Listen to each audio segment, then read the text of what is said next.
오늘도 변함없이 하나님의 말씀을 듣고 기도에 힘쓰며 하나님을 찬송하기 원하여 겨자씨교회에 방문해 주신 여러분들을 주님의 이름으로 환영합니다. 오늘 우리가 함께 읽고 나눌 말씀의 제목은 하나님의 공의입니다. 이제 우리 다 함께 시편 7편 6절로 16절, 17절 말씀을 찾아보겠습니다. 시편 7편 6절로 17절 말씀은 구약성경 806페이지쯤에 나와 있습니다. 다 찾으신 줄로 믿고 제가 하나님의 말씀을 봉독합니다. 여호와여 진노로 일어나사 내 대적들의 노를 막으시며 나를 위하여 깨소서. 주께서 심판을 명령하셨나이다. 민족들의 모임이 주를 두르게 하시고 그 위 높은 자리에 돌아오소서.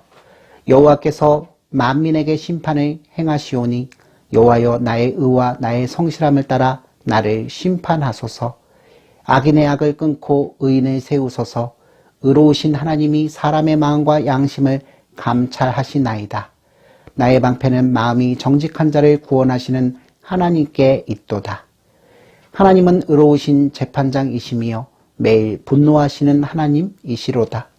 사람이 회개하지 아니하면 그가 그의 칼을 가시며 그의 활을 이미 당기어 예비하셨도다. 죽일 도구를 또한 예비하시며 그가 만든 화살은 불화살들이로다. 악인이 죄악을 낳으며 재앙을 베어 거짓을 낳았도다. 그가 웅덩이를 파 만듦이여 죄가 만든 함정에 빠졌도다. 그의 재앙은 자기 머리로 돌아가고 그의 포악은 자기 정수리에 내리리로다. 내가 여호와께 그의 의를 따라 감사하며 지존하신 여호와의 이름을 찬양하리로다. 아멘. 사랑하는 성도 여러분, 하나님은 사랑이십니다. 그리고 이 사랑은 사람의 허다한 죄와 잘못을 모두 덮을 정도로 크고 위대합니다. 그런데 만약 우리가 짓는 죄에 대해 하나님께서 일일이 매를 들고 벌을 내리신다면 저와 여러분들은 어떻게 될까요? 구약 성경을 읽어보면 잔인해 보이는 하나님을 만나게 됩니다. 하나님께서는 사람이 잘못하면 혼내고 벌주고 심판하십니다. 그런데 신약 성경을 읽어보면 예수님의 사랑이 포근하게 느껴지는 것 같습니다. 왜냐하면 예수님께서는 사람의 상처를 싸매어 주시고 죄를 용서해 주시고 십자가에 죽으시기까지 하셨으니까는 말입니다. 이런 까닭으로 신약 성경의 예수님이 구약의 하나님보다 훨씬 사랑스럽고 좋게 느껴집니다. 그래서 어떤 사람들은 구약의 하나님은 진노의 신이고 신약에 나오는 예수님은 사랑의 하나님이라고 믿었습니다.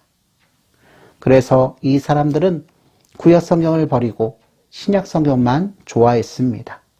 또 이들은 신약 성경 가운데서도 구약을 많이 인용하는 마태복음과 히브리서 말씀을 읽지 않았습니다. 여러분들은 어떻게 생각하십니까? 결론부터 말하자면 이것은 하나님을 매우 크게 오해한 것입니다. 왜냐하면 하나님께서는 공의와 사랑을 동시에 가지고 계신 분이시기 때문입니다. 성도 여러분, 공의와 사랑은 나누어지지 않고 하나입니다. 이는 마치 앞면과 뒷면에 다른 두 면을 가지고 있어도 한 손인 것과 같습니다. 하나님의 공의는 사랑과 함께 일하고 하나님의 사랑은 공의를 저버리지 않습니다. 하나님께서는 죄를 지은 아담과 하와를 에덴 동산에서 내어 쫓으셨습니다. 그리고 노아 시대의 죄인들은 모두 홍수로 멸망했습니다. 그러나 단 한 사람 노아는 살려주셨습니다. 이를 통해서 하나님께서는 악인은 심판하시고 의인을 구원하신다는 것을 보여주셨습니다. 그리고 하나님께서는 사람의 원죄에 대해 지금도 죽음으로 벌하고 계십니다. 또 하나님께서는 우리 스스로 짓는 죄인 자범죄와 고의로 짓는 고범죄에 대해서도 분명히 벌하십니다. 그런데 성도 여러분, 어떤 경우에는 하나님께서 즉각적으로 죄인에게 벌을 내리시지 않으십니다. 이 때문에 저와 여러분들은 오히려 죄인이 잘 되고 의인이 힘들게 사는 경우를 너무나도 많이 보게 됩니다. 누가복음 16장 19절로 31절에 기록된 부자와 거지 나사로의 이야기에서도 마찬가지입니다. 부자는 좋은 옷을 입고 매일 잔치를 했고 맛있는 음식을 배부르게 먹었습니다. 그렇지만 나사로는 거지였습니다. 나사로는 배고프고 병들고 추위에 떨어야 했습니다. 그렇지만 이 이야기는 그렇게 끝나지 않습니다. 부자는 죽어서 지옥에 갔고 나사로는 천국에 갔습니다. 결국 가난했던 나사로보다 부자의 마지막이 비참하게 된 것입니다.